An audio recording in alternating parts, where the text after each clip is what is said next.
Thank you, and welcome to our second panel here.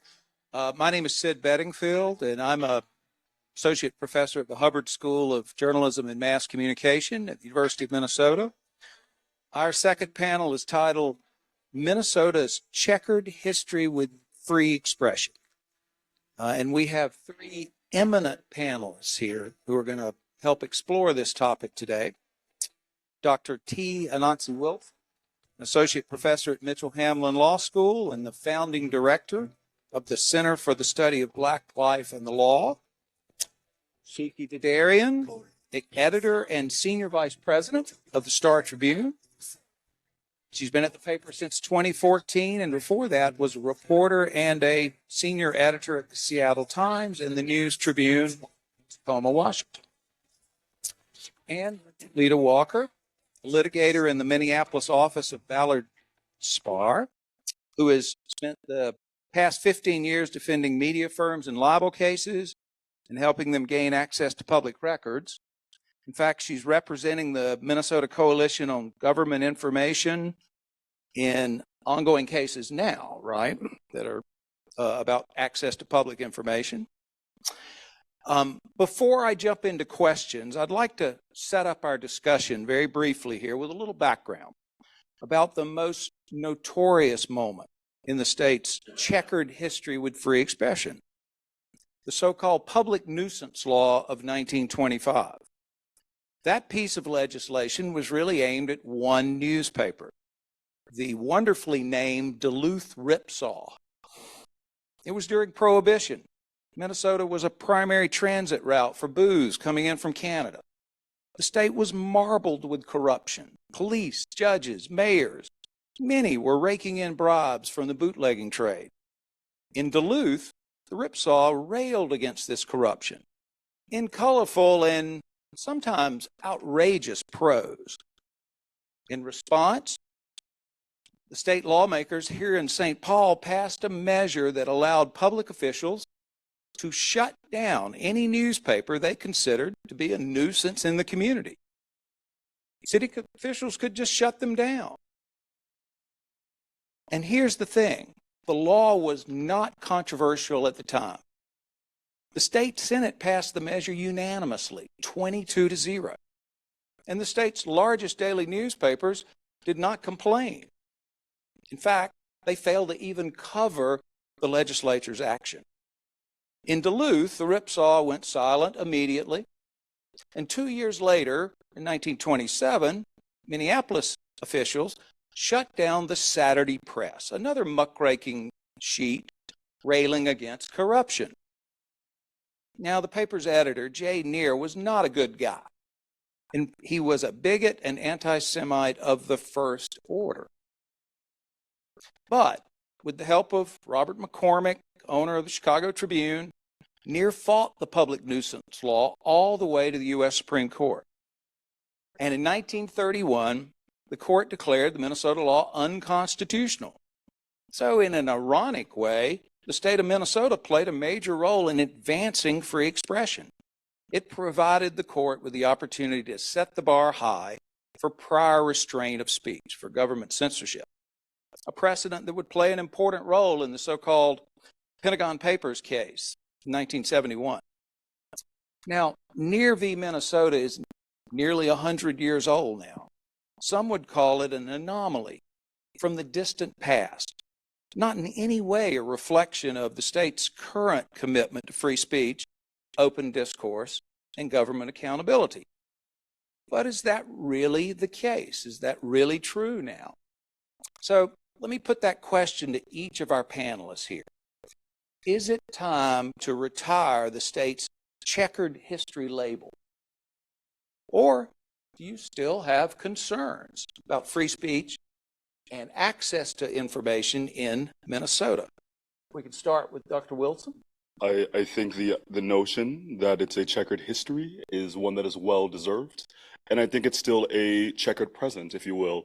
If you think about the history of Minnesota, particularly through the lens and the eyes of Black folks, we're standing on land where Dred Scott was enslaved. at the time where Minnesota was a free territory. So how do you have freedom, but a person is also not a person and now property? So there's always, I think, for Black people, particularly in the Midwest, which is hard being, as you see my Kansas City hat, from the Midwest to acknowledge, there's this notion of being in and outside of law. Inside of law insofar as we're always already able to be regulated by its disciplinary arm.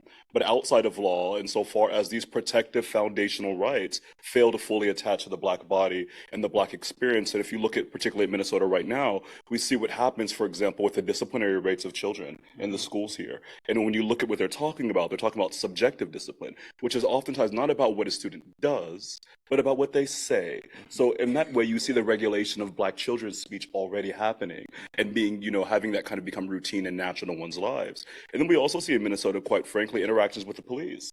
And we rarely talk about police encounters as speech encounters.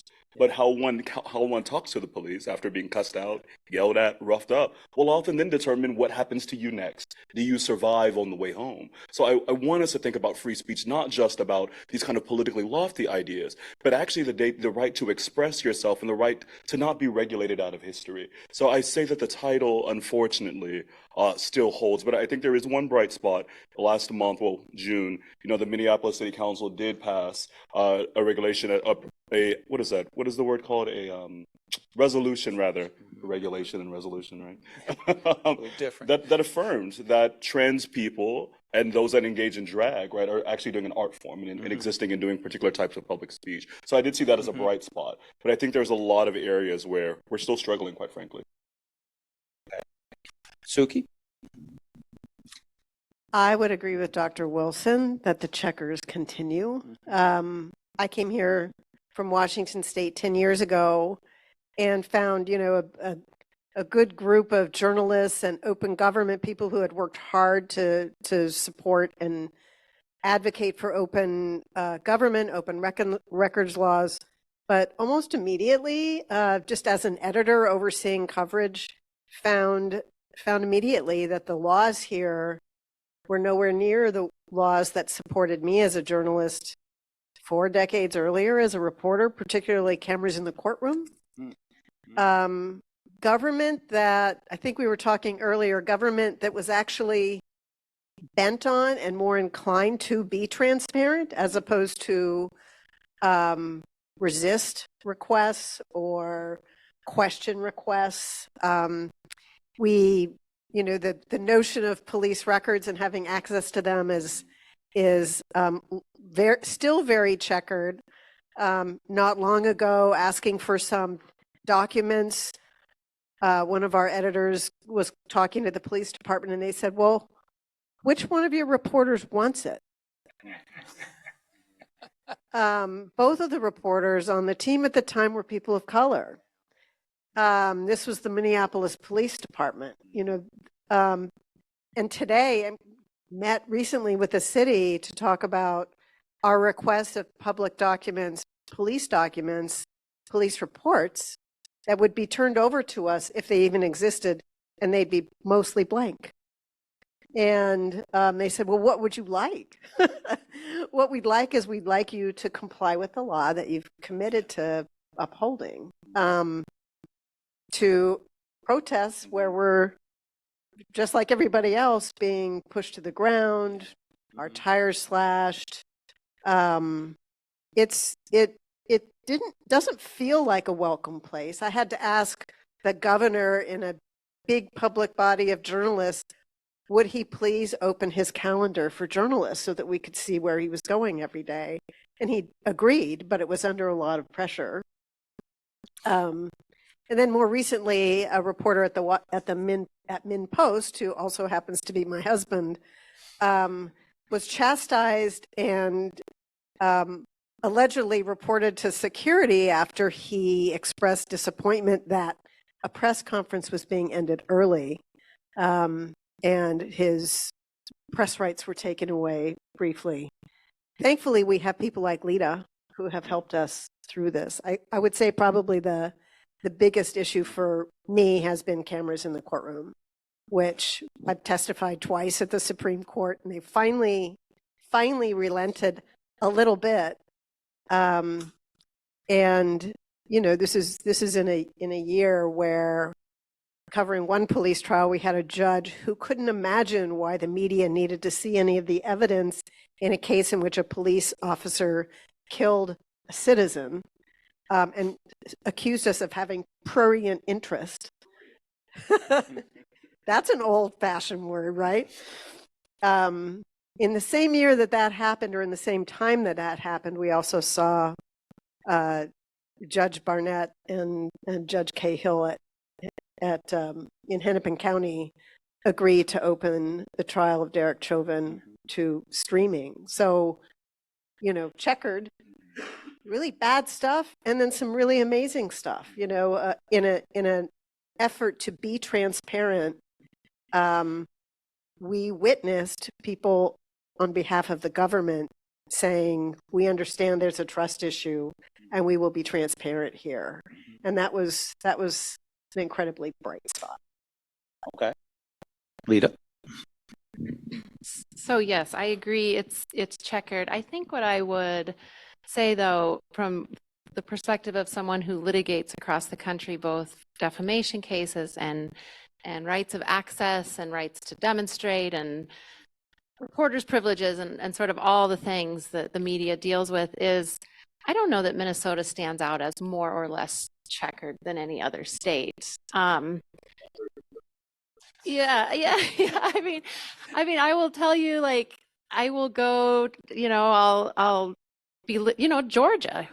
I don't think Georgia's progressive, but they have cameras in courts. And here we are, in the bold North, where we think we're all, liberals, or most of us are liberals, and we don't have cameras in courts. And so I'm constantly surprised in going to other states. Some of them have good things that I don't expect. And then I'm sometimes glad to be back in Minnesota, where we have other things. And so I think it's, the law develops in curious ways, based on the facts of a case or an event that happens that spurs people to action, like our rule change on cameras. And so I think it's just, it is checkered, but I don't know that it stands out as better or worse or more consistent or less consistent than other states. Okay. I want to come back to the anti-protest laws, the efforts really here in Minnesota since about 2014, and the emergence of Black Lives Matter as a national movement, and one here in Minnesota. There have been efforts to try to regulate and even intimidate protests and dissent.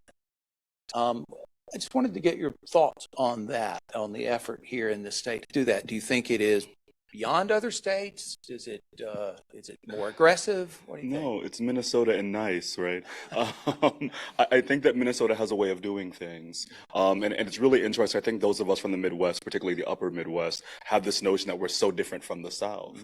I think that, in Minnesota, they just can sometimes kill you nicely, right? Do it slowly, make it sweet. And so I think that what happens in Minnesota when we're thinking about protest, particularly with Black people and Black rights, the impulse across the country is almost always violence. Yeah. It's never to sit and listen to the Black child or the teenager or the elder that's asking these questions.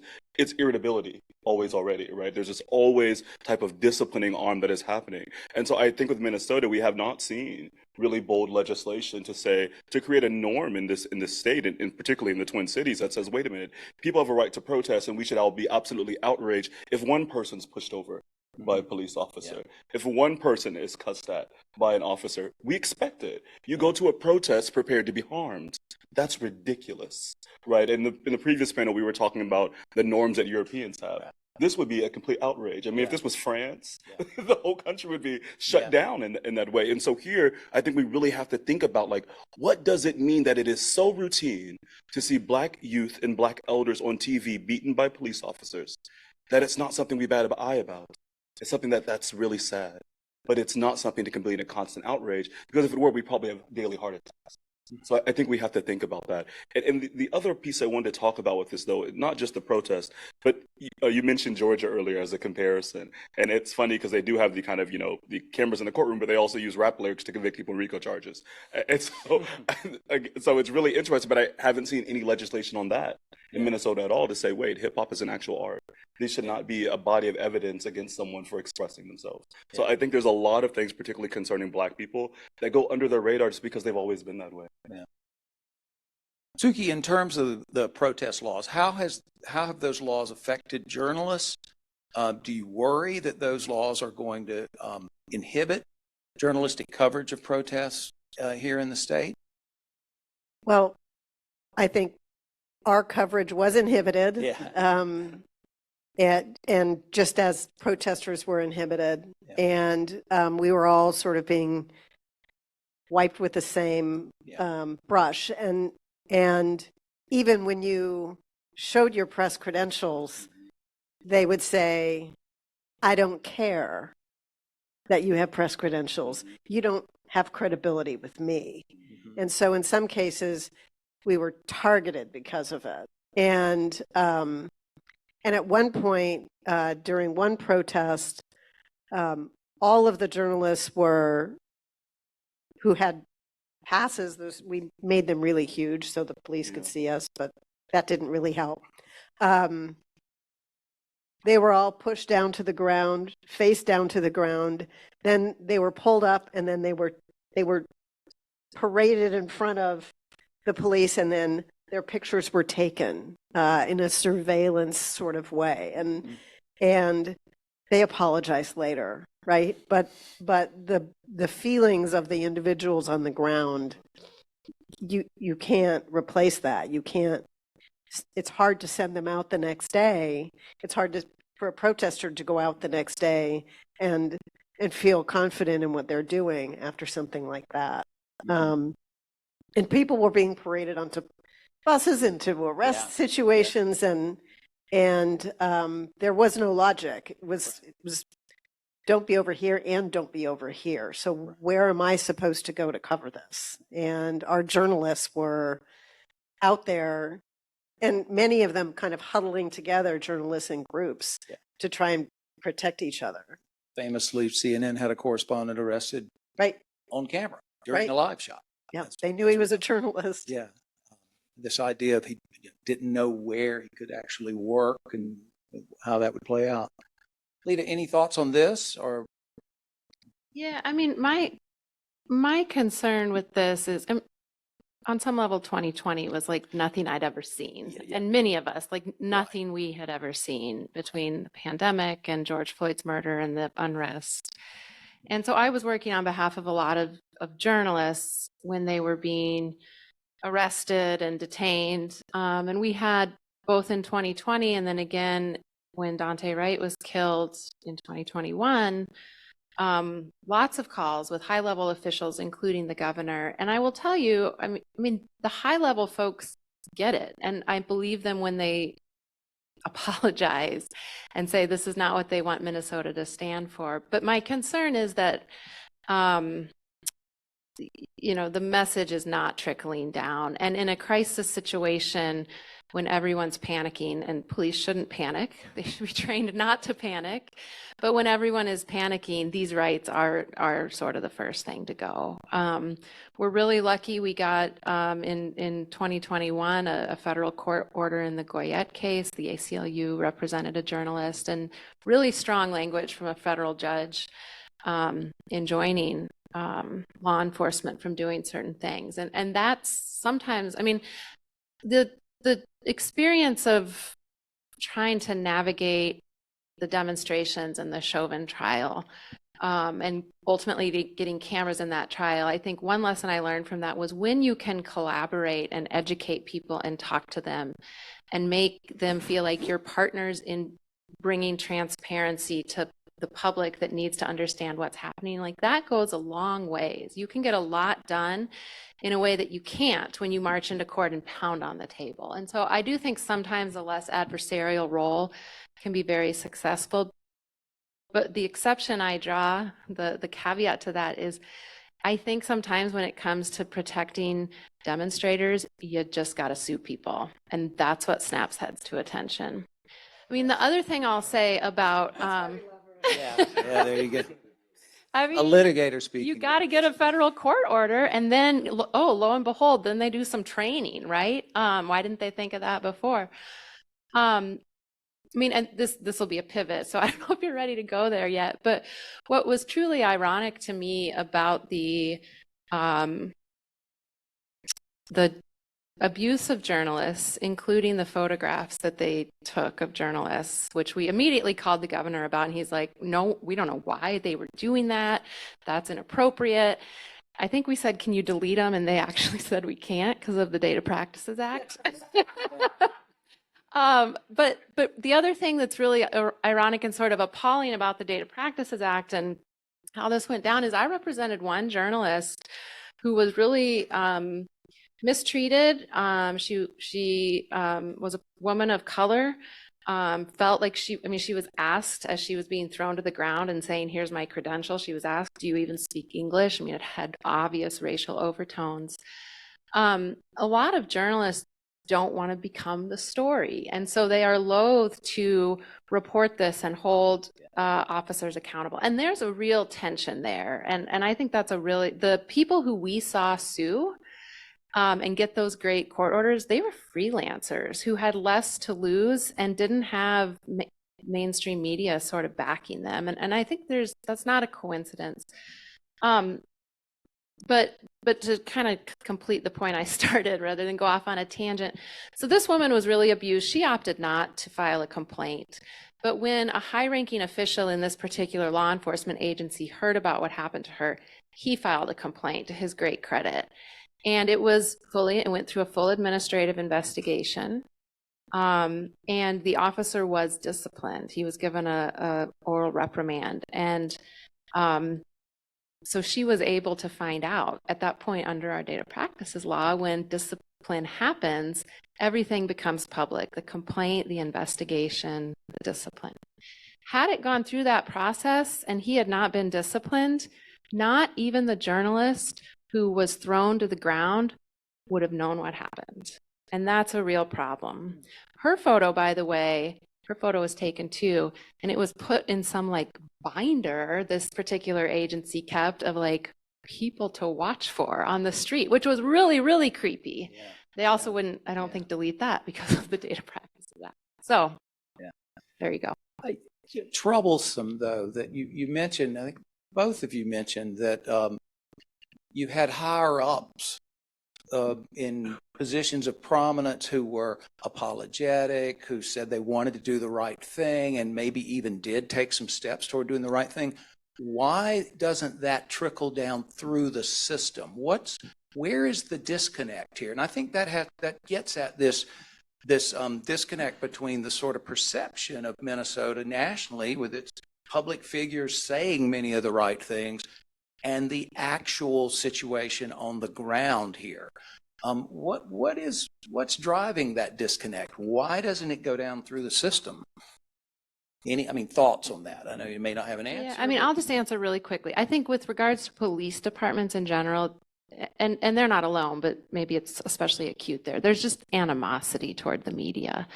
They just view them as the enemy, and that's a cultural problem. And until that cultural problem is fixed, you will continue to see journalists abused. I think just outside of police departments and public agencies in general, they do not view transparency as part of their core mission. They view it as a hassle and something we have to do on the side when we're not doing our actual job of processing your driver's license or, getting the environmental permit out or whatever. And I think, again, that's a cultural thing. Like, people need to understand that as a public servant, transparency is like a core mission of your job. And that's just not how people think of it. I think it's something about the privacy and protection of people. And in fact, I think there was something in one of the laws around giving public officials, some privacy to do their work. Mm-hmm. And that makes sense, doesn't it, Minnesota? Like, they have to, it's a very protectionist sort of approach, whereas there isn't an oath of transparency. And we have to trust them they're doing the right thing for the right people. And we found in stories that we have done that look at how the state handles children, child protection, elderly protection, people who are disabled, and on and on. The strategy is similar, and even trying to get that information, it's not given to us, at least in a database. We might have to go piece things together record by record, but it's because they think that they're protecting those people. Right now, in the state of Minnesota, if a child is killed while under supervision of the state, the report is sealed. Even if the child is no longer alive, I don't know where the privacy is there. How do we get better? How do we improve? How do we learn from our errors? Right. And I think it's a very kind of protectionist sort of approach. Yeah, I mean, I think the reality is, and I hate to kind of be this person, but I guess I'll be that person tonight. But the state always protects its interest, its ability to do harm, Yeah. right? And that's just the reality. I mean, look at qualified immunity, right? So, I think we can talk about this. And you gave some great examples. We think about what happens to disabled folks. We think about what happens to poor people. We think what happens to women of color, right? Within the state, particularly within police custody, but also within protective child services and things. So there's always a harm there. And I think that particularly when we're thinking about protesters and people of color, you can't name, at least I can, and I've a law degree and a PhD, I've been studying this for a while, but I cannot find a moment in history where the police were on the right side of a social movement, right? Where the police were actually protecting protesters and these kind of large scale movements, right? There's one-off things that happen, but instead of harming them, and so I think that's something we have to think about, is that the precedent in America is violence against speech, is violence against protest, is protection against transparency that could allow one to be disciplined for doing harm. And when we think about, that creepy binder you were just speaking about, how different is that than COINTELPRO in the 1960s? So, I mean, these technologies that often begin with disciplining Black people in particular, and in Minnesota, we have to talk about Indigenous folks as well, it gets democratized. And so the harms that happen to the least regarded among us always become democratized over time, and we forget to remember that we could be next. And I think that's something very, very sad that we have to continue to say out loud, but we're now in an era where there's regulations in other states about what things can be taught in schools. And so we talked a little bit about education for officers and training, but I don't know how many trainings the Minnesota Police Department has gone through, my Lord. But I think a part of this is that type of building of an education about what rights and what values do we have as a nation. What is the true history and not the cherry tree history, as someone said earlier, about the United States? And if we can't tell that story, if we can't build those values, if we can't be uncomfortable in 5th grade and 7th grade and in college, we're never going to get to a point where we have community protected values against state violence, against individuals. Go ahead. Throw in one thing. I think there's, to Suki's point about this urge to protect privacy or protect children. I mean, I think there's like the unconscious things people are doing that are harmful. And then there's the things they say publicly to justify their actions, right? And I do think sometimes it's, we want to protect children's privacy, or we want to give public employees room to make small mistakes. They shouldn't be constantly under a microscope. And those are fair points. I think this is a nonpartisan issue, though, right? And just because we think we live in a progressive state or we're Minnesota nice, like, we don't escape this. And I'll come back to the police disciplinary data, and really one of the reasons it's so hard to change the law on the state statute on whether you can get complaint data about public servants, including police officers, is because of the DFL party. It's very pro-union. And the public employee unions come in and they say, well, we want to protect our employees, and the DFLers fall in line. And we think progressive means transparency, and they think progressive means pro-union. And in certain situations, those things are very much at odds. Yeah. Fascinating. In our earlier discussion, you talked about systemic problems with the Minnesota Data Practices Act and how it works, how the system works, and sort of the built-in bias toward privacy as opposed to access. Talk about that a bit. The big privacy thing comes up with personnel data on public employees. There's one statute in Minnesota that speaks to all personnel data. It doesn't matter if you work at the Hennepin County Library or if you carry a gun, right? You're treated the same. And there's most personnel data is not public. The real underlying challenge with our Data Practices Act, some states call them an open records law or like a state FOIA, we call it the Data Practices Act, is that the data subject can sue also if data is wrongfully disclosed. And that's somewhat unique. And it puts, it very much makes public agencies feel like targets, I think, that if we'd like to disclose this, we'd like to have discretion to disclose this, but under Minnesota law, we don't. And if we screw up, then we can get sued by the data subject. And it creates these weird disincentives that not every state has. Okay.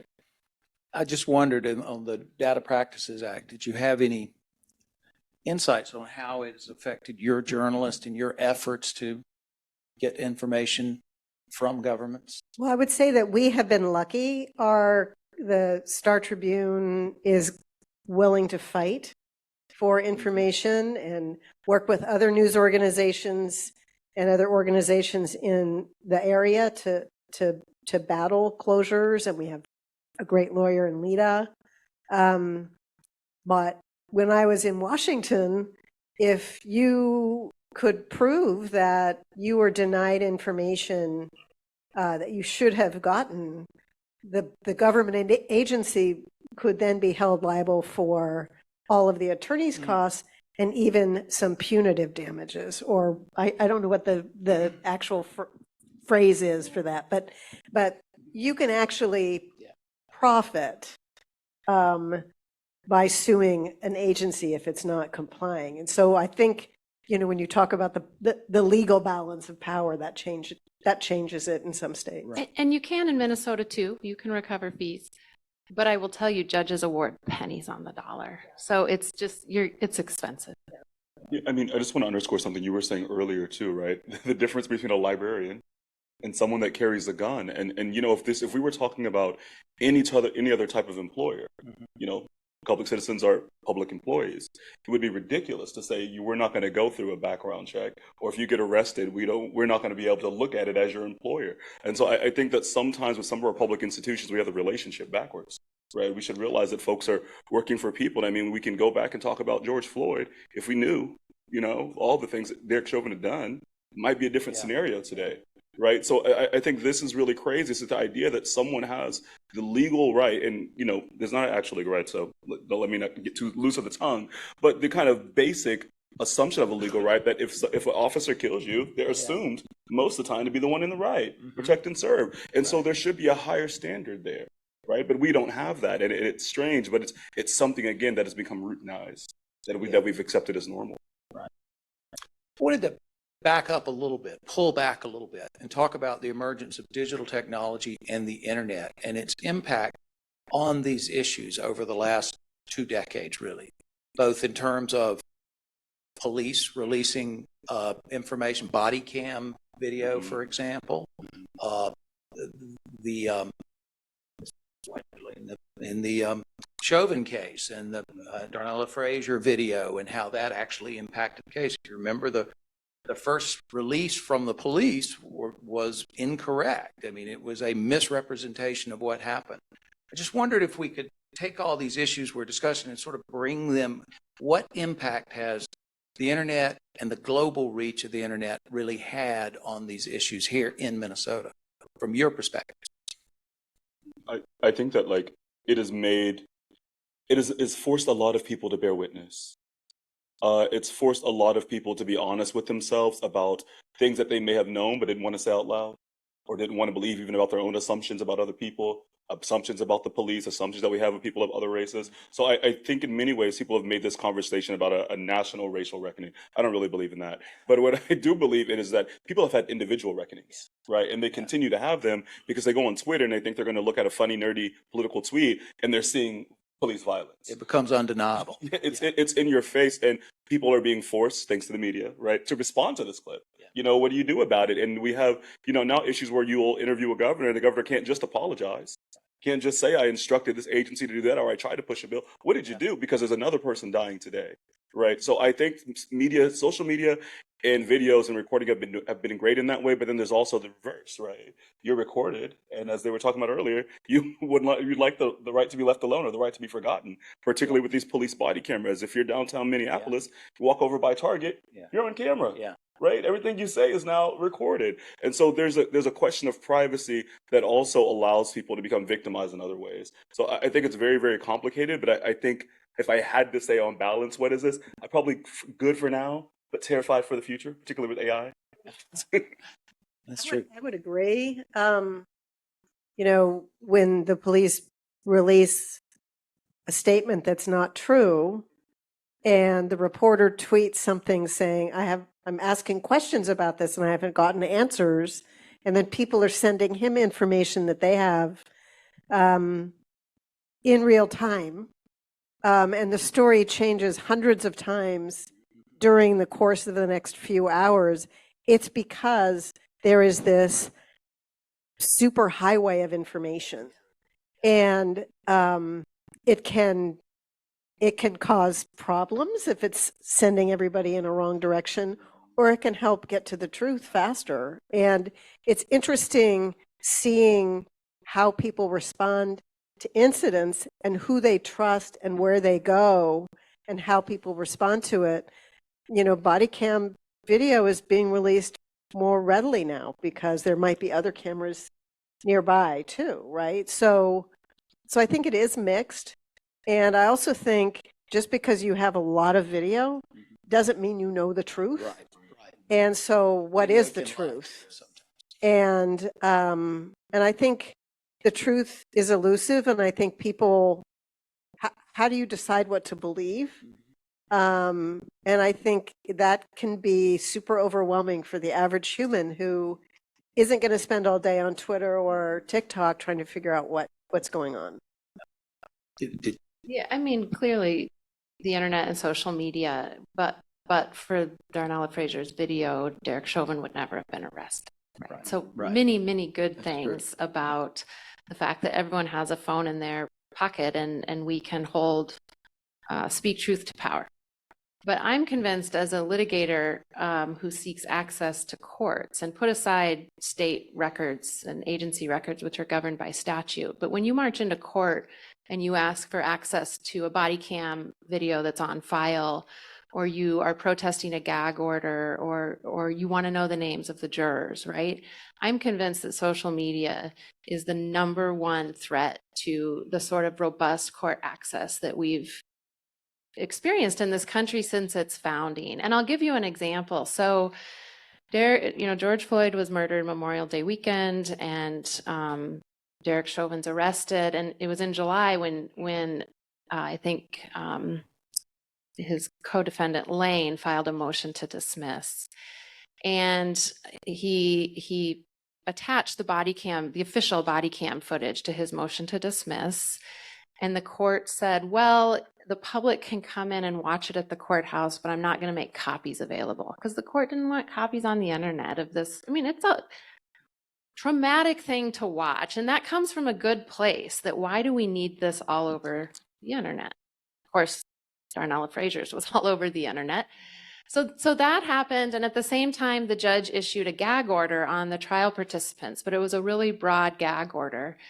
And it basically read literally, it prohibited any employee of the state of Minnesota from speaking to the press.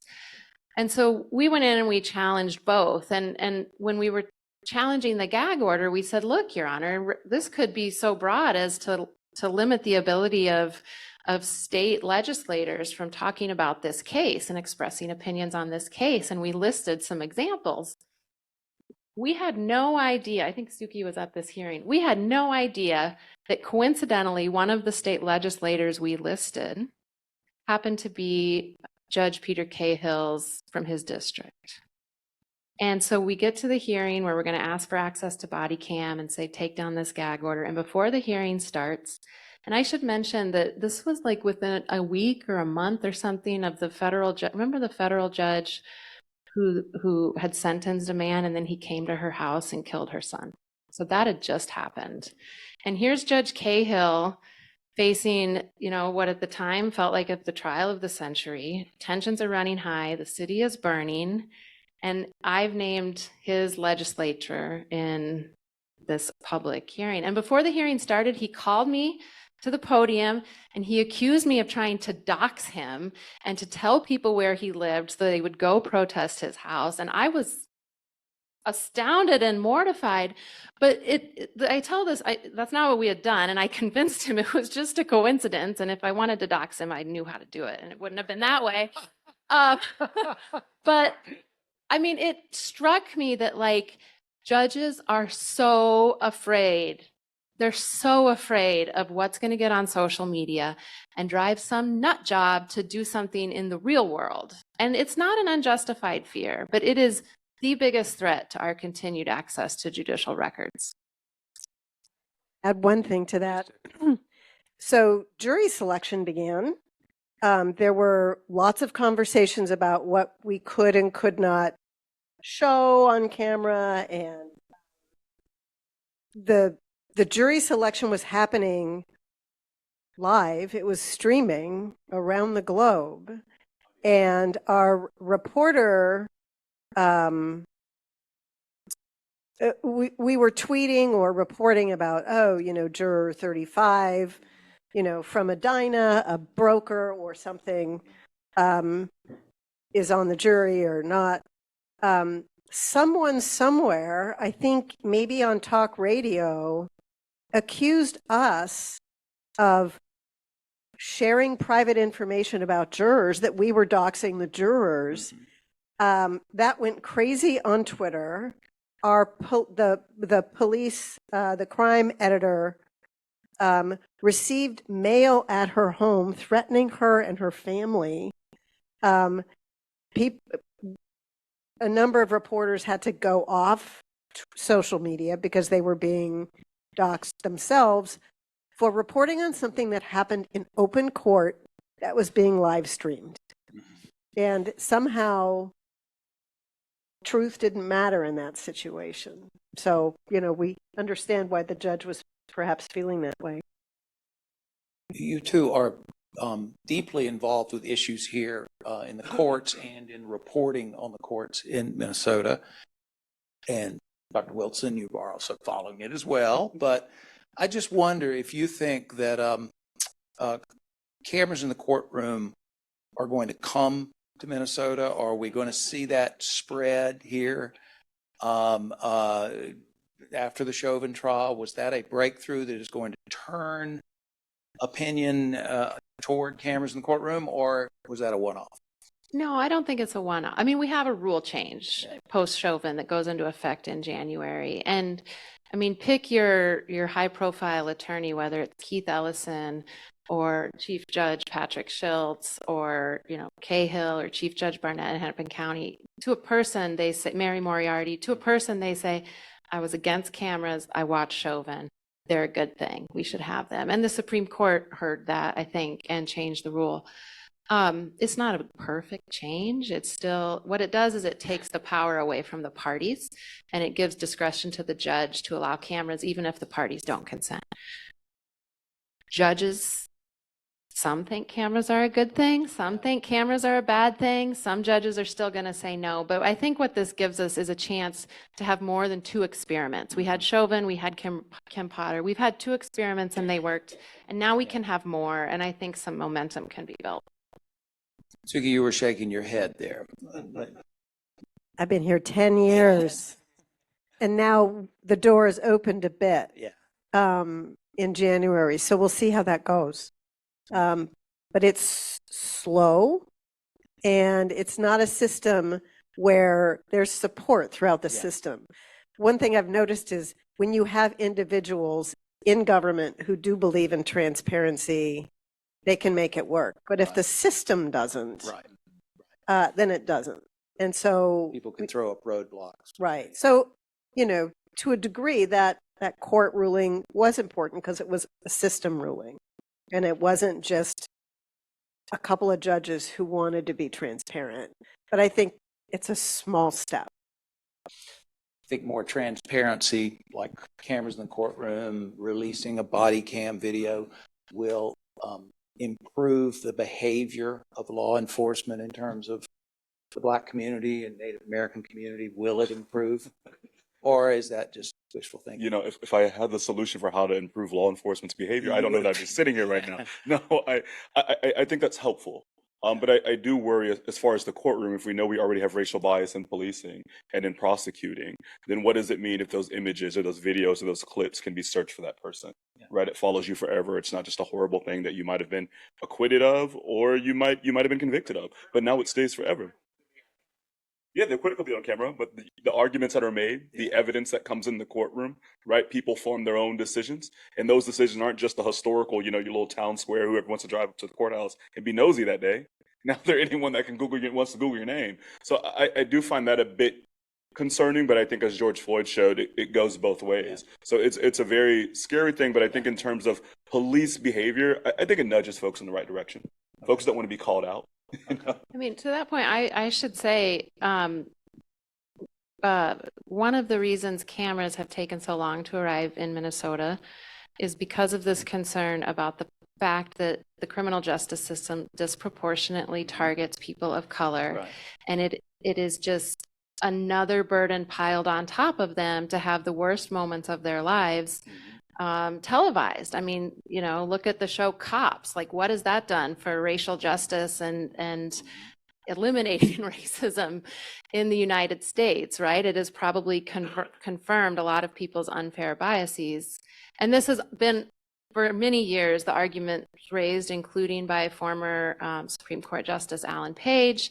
And when Suki and I were testifying at the Supreme Court, the justice who had the most questions and was the most critical of this, and I think dissented from the decision to change the rule, was asking these questions, like, why should people of color who are already targeted by this system now have to have cameras in there? I mean, my argument is, if this is our system and it's unfair, people should see the unfairness. But that assumes then people are ready to correct the unfairness. And I think her concern is they won't be. They'll just now see it and have these biases confirmed. I mean, there's so much data about the TV show Cops and how it's changed attitudes on race and policing. And to your point, I mean, folks don't want to be the example either. Right? I don't want to be the one that now, after I've gone through this harm, I'm your educational moment. Right? And so it's hard because I don't know what the balance is. And I think it takes a lot more thinking, and maybe this is something that communities get together and decide, right, in these robust debates. And it's not just, a court ruling. Maybe there does need to be more public conversations about this. Okay. I want to go to questions now from the audience. I just saw a hand go up, so I'll turn to a question here. Well done. It may be because this may be on my mind because earlier this year I visited with Elijah Lovejoy, who was an abolitionist editor murdered in 1832, trying to protect the fourth of his printing press. Alton, Illinois, right? Alton, Illinois. I think it's working now. I thought it was working. Okay. Whenever we see upheaval, we see the press targeted. We saw it with the Alien and Sedition Acts. We saw it with Elijah Lovejoy. In Minnesota, we had the murders of Howard Guilford and Walter Liggett, working journalists killed for doing their jobs. We've seen the violence that happened to protesters.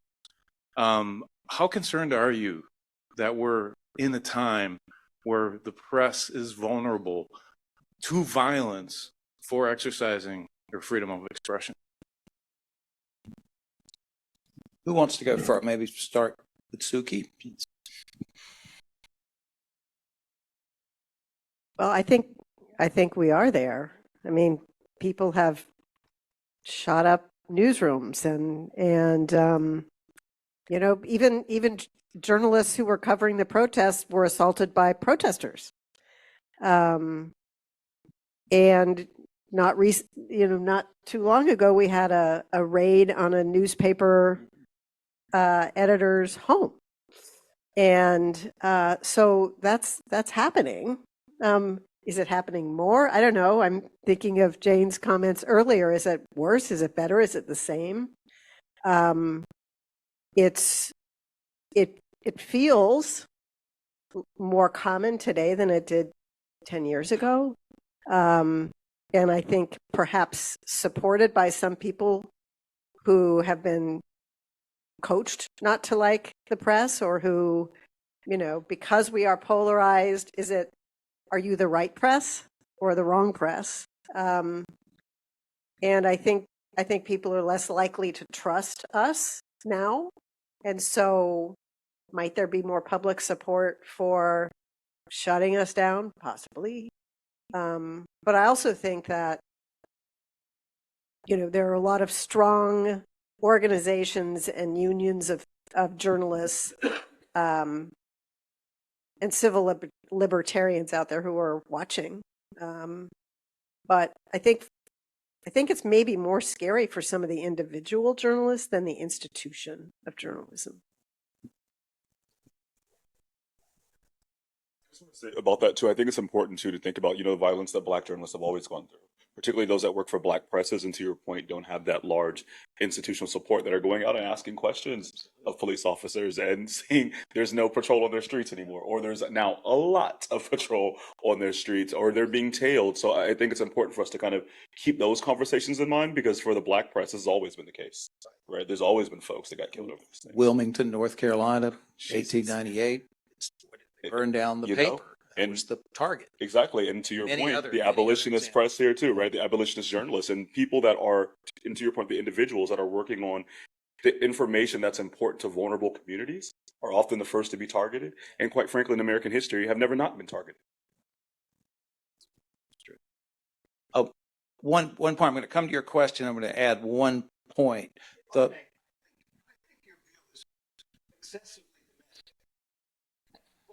And insufficiently Marxist.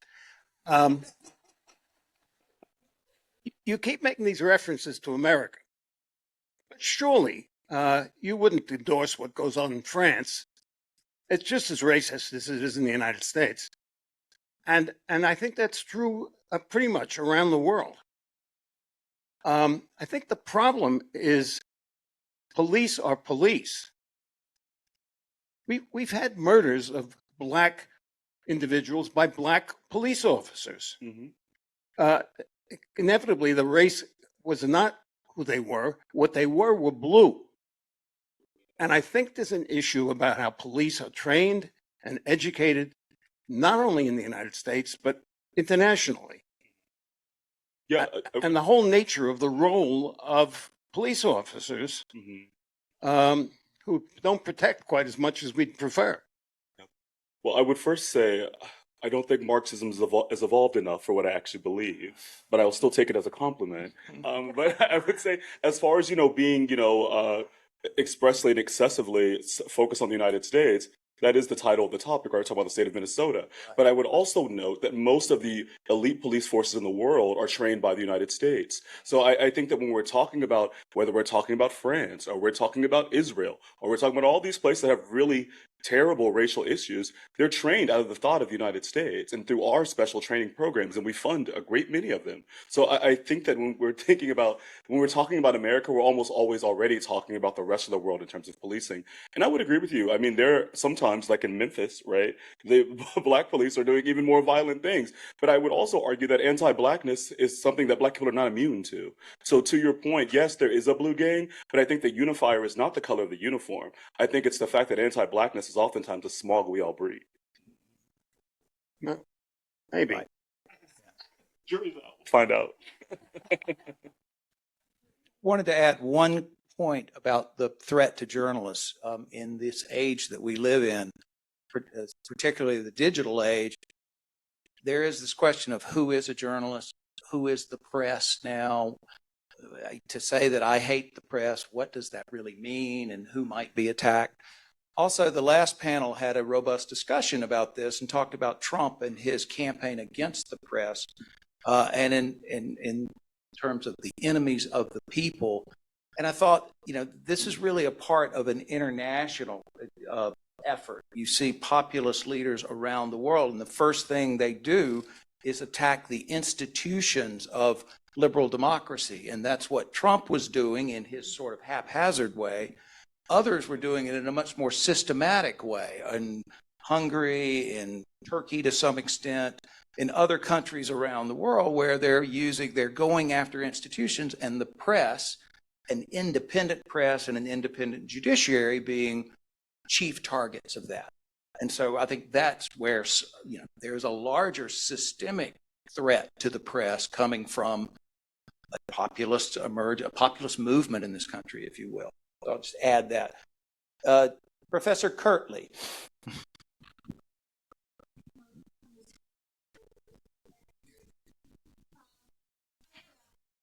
Question for the panel, because I'd like to get back to kind of where you began, which is talking about Near versus Minnesota.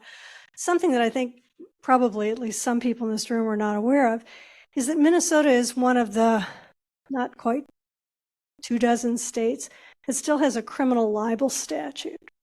And I think that oftentimes those of us that are in the mainstream media associated with it say, they're never going to come back after the Star Tribune, they were kind of Pioneer Press. Who do they come after? They come after bloggers. They come after non-mainstream media. And it just seems to me that a state that prides itself on being so progressive and everything really has to ask itself, do we really want people to be facing criminal fines and perhaps jail time because of what they have to say? So I'm just curious to know what the panel thinks about that. When was the criminal libel law?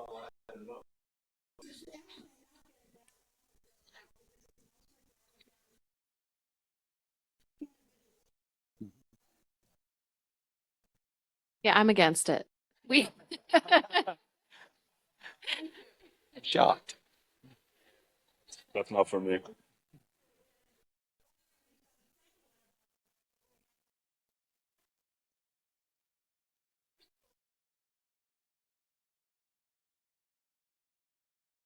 One or two bad elections and it could be put to use. Yeah, and I mean, sadly, I think the answer is that it takes resources and coordinated effort and money and lobbying to challenge these things. And so, and I'm not saying this is a good thing, I just think it's the way it is. Like, if they're not coming after the people who have those things, there is no mobilization to get the law changed. There should be, but that's why I think there hasn't been. It's that old Frederick Douglass quote, right? Power concedes nothing without a demand. And folks that don't have a voice don't have the power to make a demand. Right. What? No. Yeah, Thady Smilligan. Listening to your conversation, I'm reminded of the fact that speech has never been free. We assume it has been because it is a principle that we all believe in and want to see it implemented in the truest possible way. But speech has always been contextualized. Speech has always been identified in terms of who gets it and who doesn't, and in what situation does it exist, and for whom does it exist. So, I like the conversation we're having. I think it's a necessary conversation, but I think within this country, we really need to be at least acknowledge the fact that speech has never really been free in the way in which it was intended to be free. And I want to bring up something else, and I apologize for breaking it up, but I think I need to bring it up because you're the press, except for Nancy. I need to bring this up. When you, as the journalist, write, you need to also be truthful in what you write. Because while you get threatened for writing the story, those of whom the stories are written about get threatened for being in the stories when the story isn't true. So it's a relationship that has to be shared, understood, and realize the complexity that there are complexities involved in that situation. But we don't want journalists to be threatened. God forbid. We know that it happens. We know that journalists have been killed. We also don't want the subjects of the stories that you write to be threatened and possibly killed. We just had an academic freedom thing at Hamlin last week, and I learned that one of our panelists has left the US because of credible threats against her life, because of things that she's written. So, that is a concern. And that's the reason why I said with the last panel, while this might be the way that things have always, but these are not new situations, because it's not new, doesn't make it dangerous. Doesn't make it something we shouldn't pay attention to because the consequences are too grave. Really well said. When we tell difficult stories and somebody has agreed to tell their truth, one of the biggest responsibilities and challenges for us is, especially if it's a difficult story, is how we handle that. And is it an anonymous source? Can we protect them? Do they know what's going to happen to the story?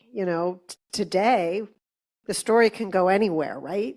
The story a few decades ago maybe didn't go very far. We've done some stories recently about people who shared their truths who hadn't ever shared them with their families. And you don't know, you think about the risk around you, but you don't think about the risk that you can't see. And I think that's a challenge for all of us. It's a burden for journalists who want to tell the truth about a problem, but will telling that story put someone at harm. And how do you navigate that risk? And it's I feel like that risk is growing. I think you raise an excellent point too. And I know my journalist clients think hard and take a lot of care with this. But as you both were talking, I'm realizing that some of the things that journalists could do to protect sources, they are disincentivized to do by the law, right? So I'll give you an example. I represent mainstream newspapers like Star Tribune, and I also represent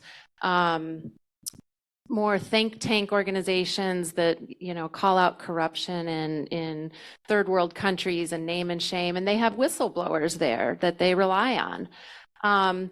And sometimes if a whistleblower is going to be jailed and tortured in some far-flung country for talking to my client, they will financially support him and get him out. From a journalistic perspective, that's a little sketchy. That sounds like paying a source.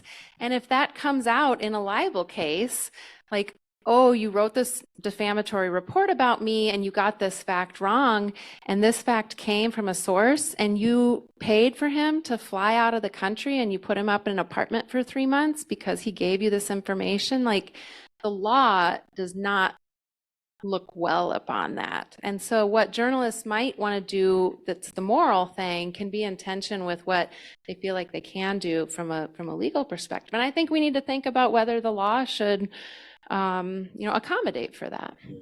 I wanted to return to the first part of your comment, Madam President, about the Constitution. And, so I teach constitutional law. That's my thing. And the first day of school, I'm like, welcome to constitutional law, civil liberties. You have no rights. You don't. You think you do, and you don't. And by the end of this class, you'll understand that you don't, right? Because all of the rights that you have, well, some of us in the room were intended to be right bearers, right? If you're a white male, maybe own some land. If you're a woman, property. If you're black, you're definitely property. And all the rights that we have, none of them are self-executing, right? And that's something we have to be very honest about, because to your point, so often we have conversations about the ideals. The ideals of whom and for whom. right? And in what time and place and manner, as you just said, but also as the court loves to say before they take away another right. But I think it's important for us to do this because we don't have community knowledge about the facts that these rights have never been stable, right? And they've never been stable for most of the people in this room, and they still aren't stable today. I mean, we have just had a Supreme Court say, hey, it's not really your body anymore after a few weeks. So we're in a very, very strange place, but we act shocked because we have a short memory and we don't teach history well, right? But if we remembered, and if everyone could actually read a constitutional law case, we wouldn't be so surprised by the decisions that are coming out today. Sandy. Well, first of all, thank you all for this wonderful, really enlightening conversation. I just want to go back to the point raised by my friend Steve Trachtenberg a few minutes ago about, well, is it really worse in America than it is other places? And I thought that was a very effective answer about how much training America has done about this. But I think the real point here is that we purport to be better. We tell the world we're better. We tell the world we were founded as this great liberal democracy in a rebellion against monarchy, et cetera, et cetera. And when it turns out that we're not, it has tremendous consequences. Look at the demonstrations around the world about George Floyd.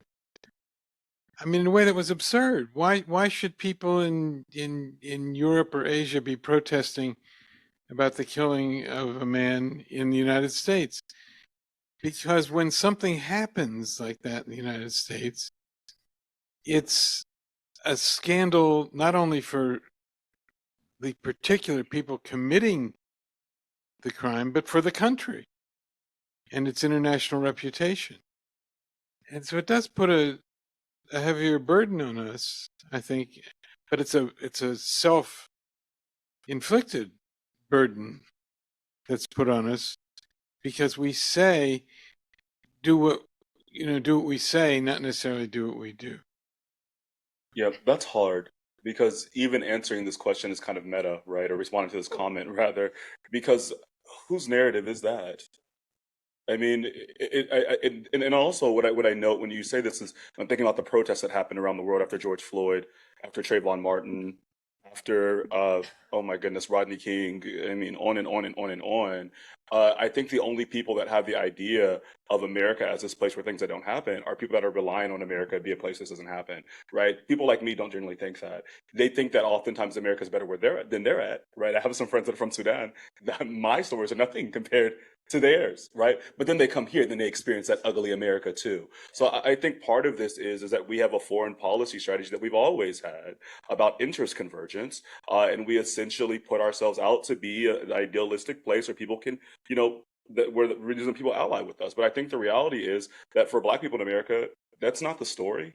Black people in America never thought that this is the greatest liberal democracy in the world. You walk down the street and you ask people what they think about the United States, it's not going to be that, right? So I think there are narratives about the United States that get propped up, and there are narratives from faces at the bottom of the well that never get propped up. So it's hard to have the conversation because who agrees with the narrative, right? And whose viewpoint are we talking about? But I think, of course, as from a point of statecraft, right? That's what we're doing. But I also note that, when we were thinking about, the early revolutions of the United States against the monarchy, when the United States was having these kind of slave rebellions, they were also happening in Haiti. And not because they were spontaneous, but because people were actually getting word across the ocean that there's this idea of freedom. So I think that what people do and what people do with us is they see themselves in the harm of George Floyd, not in the promise of the United States. And I think there is, to the point that you were making about policing, there is a familiar intimacy with the violence of the states that people see and are repelled by, but also are inspired by because people are saying never again. Anything else? Any other questions from the floor? Are we up to time?